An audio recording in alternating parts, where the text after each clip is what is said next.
Having put so many books out there into the world, you've made an impact. You have changed people, and by changing people, you have changed the world around you.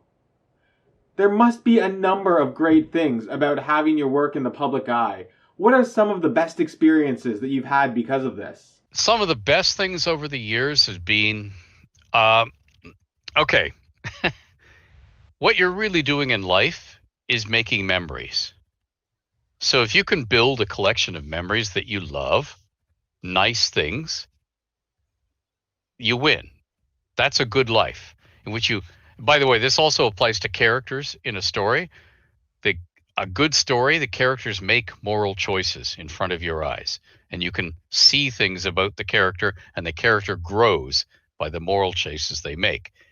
If your life is a series of making the right choice, hopefully making the right choice, and building good memories, one of the things you can accomplish by being in the public eye, and one of the things that has worked for me, is you make friends all over the world because they're people who like your stuff or who play the same D&D game that you play or whatever.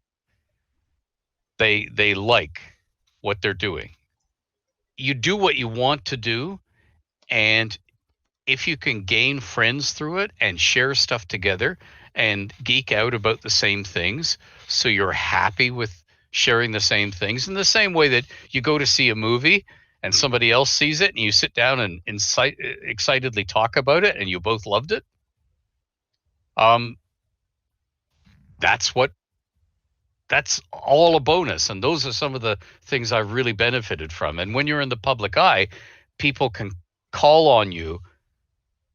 Do you want to do this? Do you want to do that? Do you want to participate in this charity thing? And you get chances to do a lot more things. You get invited to things. A lot of these anthologies you'll read of, mystery stories about Sherlock Holmes's twisted sister.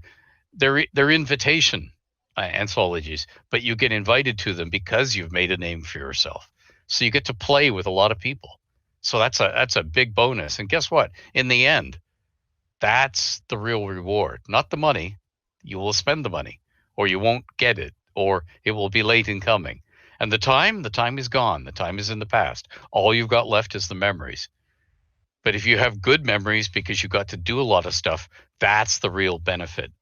And you feel good about yourself when you use your public platform to do good things. If you help people out who need help, if you're a friend, you're there when somebody's lonely or depressed, that feels good. You did good today.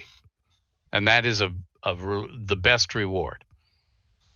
And of course, nothing can ever be all good. What are some of the downsides that you've experienced because your work is out there? Oh, sure, you get criticized for all sorts of things.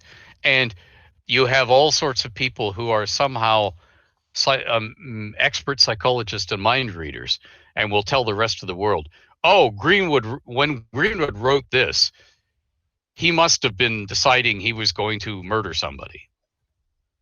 Or Greenwood's an old fart and therefore he thinks this way, and so on. And you go, huh, you never met me. How could you know that? So you get criticism from a lot of people because you're there. You're an easy target, and you are in their mind. So yeah, you will learn that your skin has to thicken because people will take a stab at you just because you're there. In the same way that you can still be hurt as an innocent bystander because you were there. So yeah, that happens. But that's life.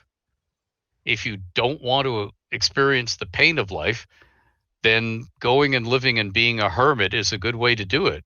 But it is not much of a life. You know, if you go off by yourself and avoid all social discourse, so you're never grieving, you're never, because you made no friends, so you don't care for any losses. You are estranged from your family, so you don't care if they die.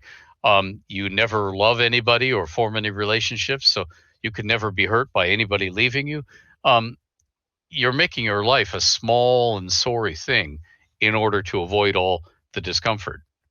So, you know, I would rather have tried and failed spectacularly than not to have tried at all. And because in the end, you only get the one kick at the can. You might as well kick.